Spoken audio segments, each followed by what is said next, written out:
Welcome back to the channel, Black is One, where the agenda is to elevate the consciousness of the black race so that we can unite, build, and prosper. I'm still in my Black History Month series. I know that February would have ended, but I did promise you that I'm going to give you this video, so I'm delivering on my promise. So in this video, I'll be talking about the third empire, pre-colonial empire in West Africa, the Songhai Empire. I know it sounds Chinese or Asian, but we are talking about Africa here.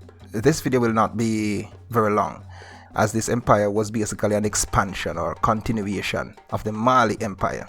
It's a continuation and expansion of the knowledge centers, continuation and expansion of the political systems, of the economy, of the military, and so on. And as I said before, the point of these videos is to show that there were large sophisticated societies or empires in Africa before the arrival of the Europeans. Before them, we were doing relatively well.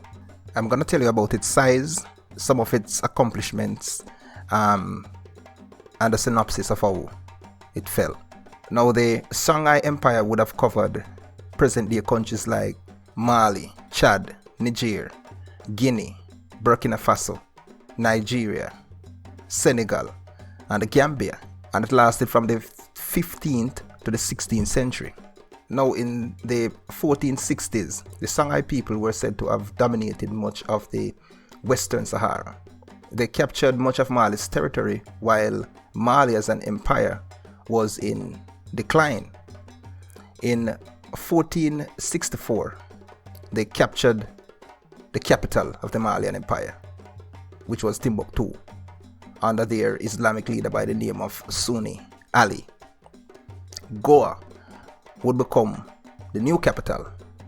Now, Goa was part of the rebellious factions within the earlier Malian Empire. Now, efforts by Mali to contain the Goa people were unsuccessful, so they were eventually left as an autonomous people or as an autonomous region. And as I said before, they would eventually take power from the weakening Malian Empire that was rattled by internal strife and a lot of civil wars. In fact, Sunni Ali, who led the invasion of Mali, was at one time a mercenary on the payroll of the Malian Empire. He was employed by the Mansa of Mali to quell internal uprisings and, incursions and invasions by outsiders. But after he would have helped the Malians to get the rebels under control, he would then turn his sword on his employer and became the first ruler of the new Songhai Empire. Sunni Ali and other leaders like Mohammed I were said to be, not only famous but phenomenal leaders in turning the empire into a dominant force as it relates to trade, education, science, and the military. This Songhai Empire, the greatest empire ever to have existed in sub-Saharan Africa, made much of their income from trading along the Niger River, and they traded with the other regions in North Africa. Things like gold and cola nuts and dates and leather and salt and slaves. It is said that they had an army which could boast an armored cavalry and several fleets of naval boats.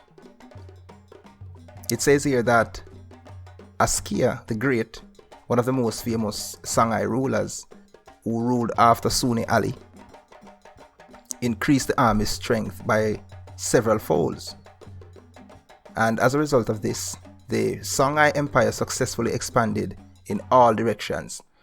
He made sure that the empire had a standing army and that they were well trained and well equipped.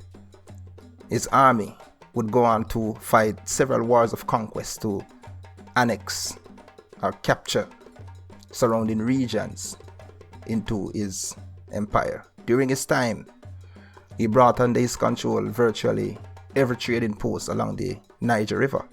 It is also said that the Songhai people's rise to real prominence was in the arts and the sciences. Here it says that Askia the Great invested heavily in over 150 schools, Islamic learning centers and mosques, and this resulted in scholars in all fields across Arabia and other parts of sub-Saharan Africa flocking into the empire. This Askia the Great was also very generous with his wealth as Mansa Musa of the Malian Empire. He gave away much of his wealth on his trips to Mecca as well. It is said that even though he was a Muslim, he did not suppress the other religious beliefs of the people in his empire. But unfortunately, he was deposed from his throne at an old age by his own children in 1528. And like the Malian Empire and the Ghana Empire before it, due to internal strife, power struggles, civil wars, the largest empire in West Africa was weakened to the point that they were invaded and easily defeated by a much smaller force of Moroccan invaders in the year 1590, after being in power for just over 100 years. But like I said in previous videos and in my intro, the point I wish to make is that these empires existed, and that they existed before the arrival of the colonialists. I'm not even here trying to defend their virtue per se. I'm just here to defend their existence.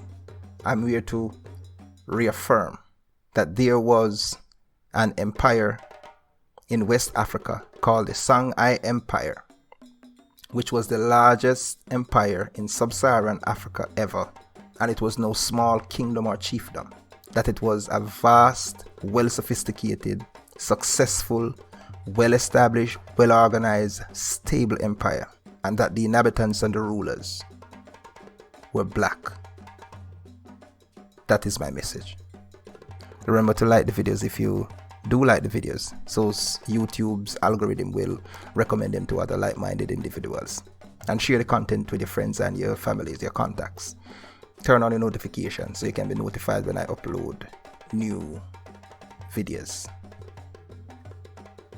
Till next time, Black is one. Live the revolution.